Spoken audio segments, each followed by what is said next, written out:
welcome back to our channel Skill People and in this series of digital marketing हम जिस topic के बारे में बात कर रहे हैं वो है copy writing, that is writing an essay.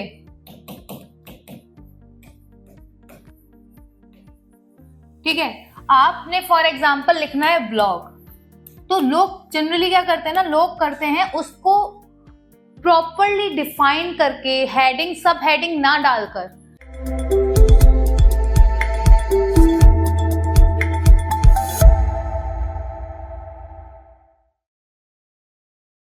Hey guys, welcome back to our channel Skill People and in this series of digital marketing हम जिस टॉपिक के बारे में बात कर रहे हैं वो है कॉपी राइटिंग, जिसमें हमने आज तक बात की कॉपी राइटिंग क्या है, क्यों है, उसके स्ट्रक्चर्स, कुछ उसके टैक्टिक्स। और आज हम जो इस टॉपिक के बारे में बात करेंगे वो है कुछ कॉमन मिस्टेक्स जो एक बिगनर करता है कॉपी राइटिंग करते में।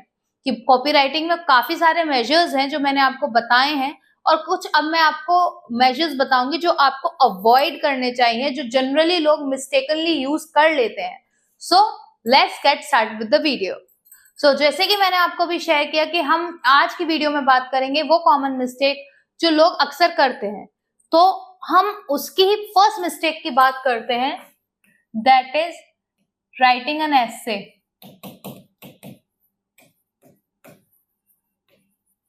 ठीक है, आपने फॉर एग्जाम्पल लिखना है ब्लॉग, तो लोग जनरली क्या करते हैं ना, लोग करते हैं उसको प्रॉपरली डिफाइन करके हेडिंग सब हेडिंग ना डालकर उसको बस एक लिखते हैं, यहां से एक हेडिंग डाली फिर यहां से लिखते चले जाते हैं। No, this is a big no in copywriting. आपको ये चीज ध्यान रखनी होगी कि आप एक एसे नहीं लिख रहे हो, आप 12th के स्टूडेंट नहीं रहे हो, अब आपको एक एसे नहीं लिखना, आपको एक ब्लॉग रखना है। ब्लॉग लिखने का स्ट्रक्चर मैंने अपनी पहली वीडियो में भी शेयर किया है, बट मैं आपको एक समरी यहां भी दे देती हूं। एक अच्छा ब्लॉग आप सिर्फ तभी लिख सकते हो जब आपको उसे डिटेल में येट इंफॉर्मेटिव होते हुए एक अच्छा स्ट्रक्चर दे पाओ। For example, if this is your web page जिसपे आपने ब्लॉग लिखा है, यहां आप हेडिंग 1 डाल रहे हो, ठीक है, उसके सपोर्ट में आप कोई बैनर या कोई इमेज यूज कर लीजिए।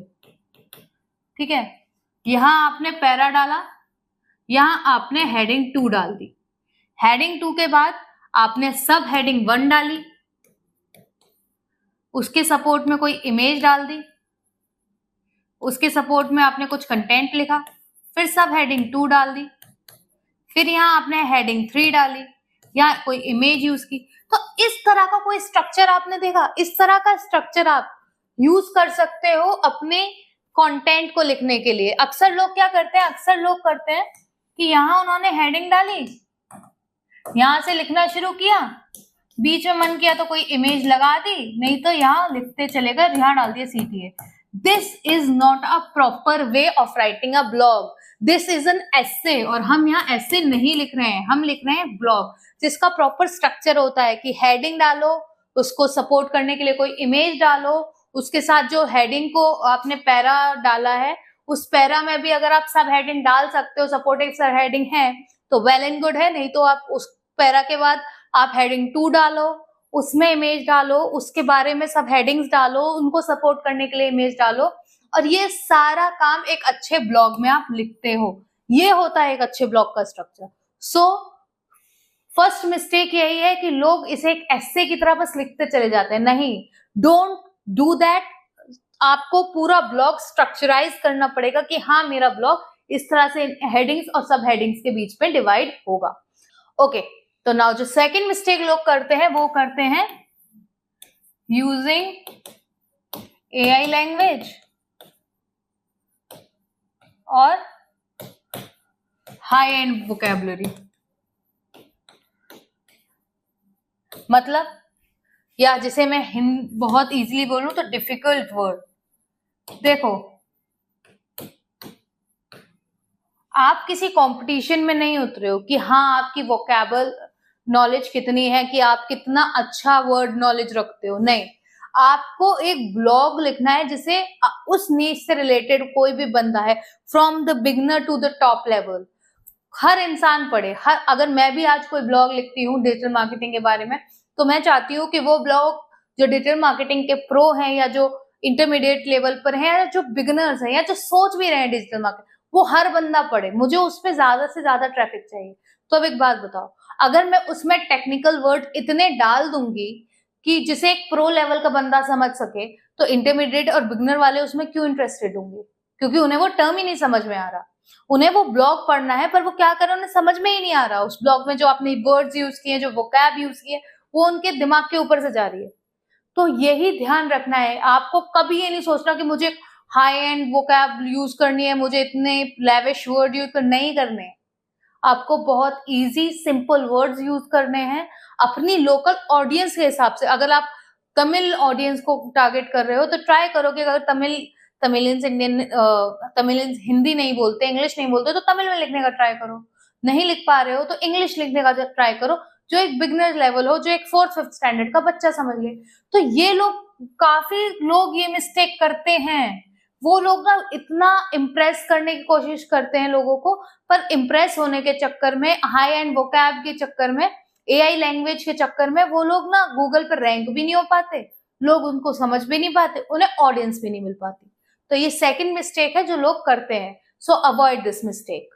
अब जो हम थर्ड रूल के बारे में बात कर रहे हैं, that is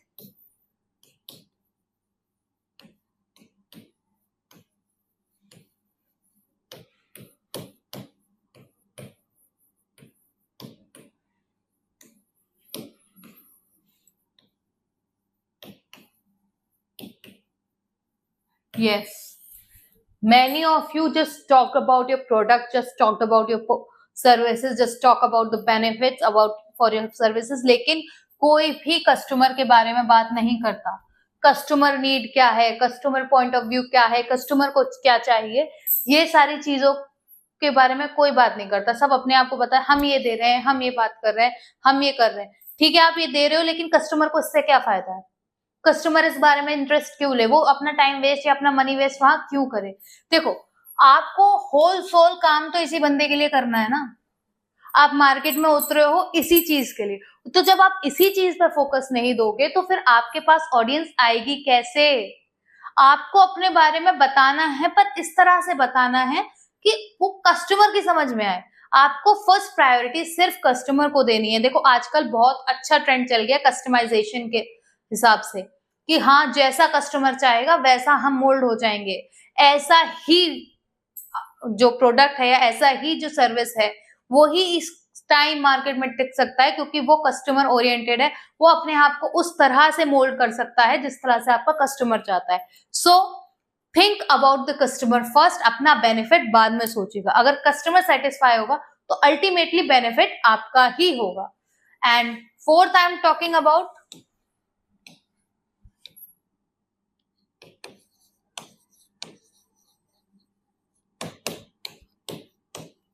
yes, many of you do this mistake, especially in your beginning days. आप जब भी कुछ भी लिखो मार्केटिंग फील्ड में, चाहे आप ब्लॉग लिख रहे हो, छोटी सी पोस्ट बना रहे हो, रील बना रहे हो, वीडियो बना रहे हो, वेबसाइट कंटेंट लिख रहे हो, ब्रोशर्स बना रहे हो, whatever you are doing in the field of content, always put CTA। चाहे आप उसमें कुछ ना दे रहे हो, आप शायद फ्री ब्रोशर डाउनलोड करवा दीजिए, आप कॉल करवा लीजिए, आप मैसेज डाल दीजिए, आप कुछ भी डाल दीजिए कि message us, connect with us, contact us या विजिट अस, कुछ भी डालो, पर CTA डालो।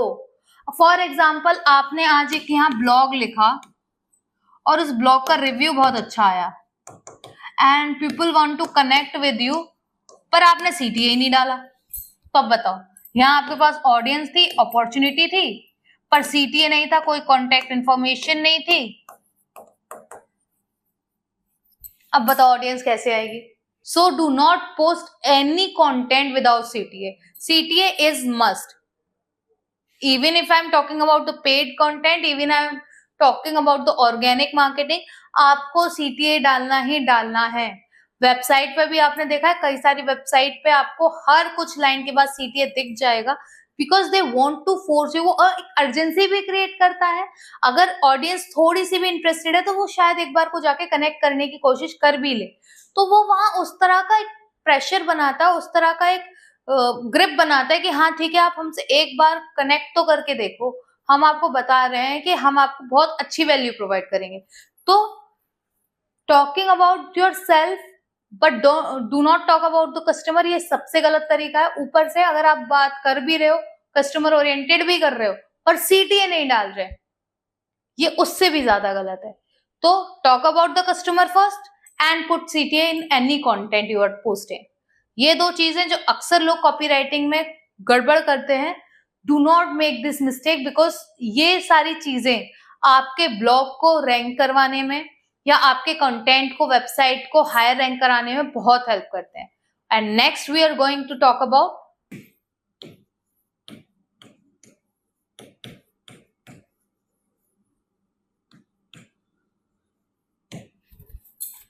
Do not overpromise. आप जो चीज दे रहे हो या जो चीज दे सकते हो, जिस चीज की कैपेसिटी रखते हो, उसके बारे में बात करो। आप शुरू में इम्पेशंस, काफी लोग होते हैं शुरू में इम्पेशंस होके अपनी इतनी सी क्वालिटी को इतना बड़ा करके बताते हैं, और फिर बाद में क्या होता है, जब ऑडियंस आती है और उन्हें वो वैल्यू नहीं मिल पाती, उन्हें वो कंटेंट नहीं मिल पाता या उन्हें वो चीजें नहीं मिल पाती, तो आपकी नेगेटिव मार्केटिंग होती है। So do not overpromise. आप जो हो उसे फ्रंट एंड से बिल्कुल ट्रांसपेरेंसी के साथ दिखाओ कि हाँ सर, हम आपको ये सर्विस दे सकते हैं, हम आपकी ये हेल्प कर सकते हैं, ये प्रोडक्ट में हम ये चीज दे रहे हैं। Be honest with your customer, do not over promise, do not cheat. आप बिल्कुल प्रोवाइड द वैल्यू फर्स्ट, और आप कोई भी चीज ओवर प्रॉमिस होकर कर ही नहीं सकते हो। आप अपनी कैपेसिटी से ज्यादा कैसे दोगे, मुझे बताओ। अगर आपके पास आज एक क्रीम है जो सिर्फ स्किन ग्लो देती है, स्किन में थोड़ी हाइड्रेशन देती है, उसमें आप बोल दो कि नहीं हमारी स्किन फेयरनेस, मतलब स्किन टोन भी फेयर कर देती है, कैसे कर देगी? उसके अंदर वो वैल्यूज ही नहीं है, उसके अंदर वो फॉर्मूला ही नहीं है जिससे स्किन फेयर होती हो। कोई लॉजिक नहीं है इस चीज में। तो do not over promise, only provide values, कि जो आप चीज दे रहे हो ट्रांसपेरेंसी के साथ, वैल्यू के साथ दो। और जो लास्ट चीज जो लोग अक्सर करते हैं,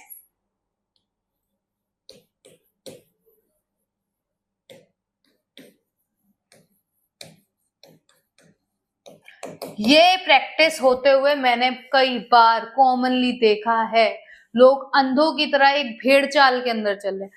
do not copy your competitors, be unique. आपके पास ऐसा क्या है जो आपके कॉम्पिटिटर्स के पास नहीं है? ठीक है, कॉम्पिटिटर एनालिसिस करना जरूरी है।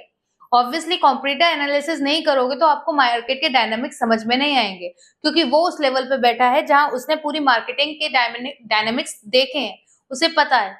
तो आप उसका एनालिसिस कर सकते हो, उसके लूप होल्स पर वर्क कर सकते हो, लेकिन डायरेक्टली अपने कॉम्पिटिटर्स को कॉपी करना, अच्छा इसने इस तरह का कैंपेन निकाला मैं भी निकाल लूंगा, इसने इस तरह का कंटेंट पोस्ट किया ये मैं भी करूंगा, वो ब्लॉगिंग करता है मैं भी करूंगा, नहीं।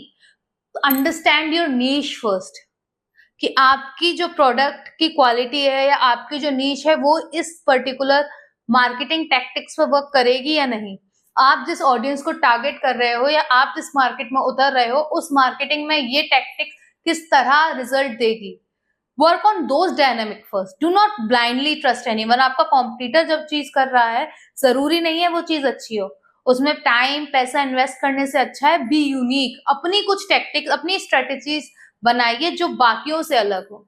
सो ये कुछ कॉमन मिस्टेक होती है जो एक कॉपी राइटर करता है। एंड हाँ, वो करता है कि अच्छा इसका ब्लॉग ये अच्छा रैंक हो गया, इसका स्ट्रक्चर कॉपी करो, मैं अपने में ऐसे लगा दूंगा। नहीं, पहली बात तो वो कॉपीड कंटेंट है, वो लोगों का ध्यान ही बहुत कम खींचेगा। और इफ इन केस वो रैंक कर भी गया तो भी उसमें आपका कोई टैलेंट नहीं है, आपकी कोई मेहनत नहीं है, उसमें आपने किसी और का स्ट्रक्चर कॉपी किया जिसपे वो कभी भी क्लेम कर सकता है कि भाई ये मेरा कॉपी कंटेंट है, ये इसने बस थोड़ा सा HI कोई टूल यूज करके इसे चेंज करके लगा दिया, ये मेरा कंटेंट है। क्योंकि स्ट्रक्चर, राइटिंग का तरीका, राइटिंग करने के कुछ नॉर्म्स और भी होते हैं, लोगों को पता चल जाता है कि हाँ ये मेरा तरीका। जैसे बोलने के लिए सबके अलग अलग वॉइस मॉड्यूलेशन होता है, बोलने का तरीका होता है, ऐसे लोगों के लिखने का भी तरीका होता है। So be unique in your own way. Do not copy a customer. Hopefully आपको ये सारी चीजें समझ में आई होंगी और आपको पता लगा होगा कि कौन सी कॉमन मिस्टेक है जो आप लोग करते हो। So do not repeat this mistake in your next copy writing and hopefully you like this video. Thank you for your precious time, and in next video we will talk about the next topic, and until then like, share, subscribe and obviously hit the bell icon.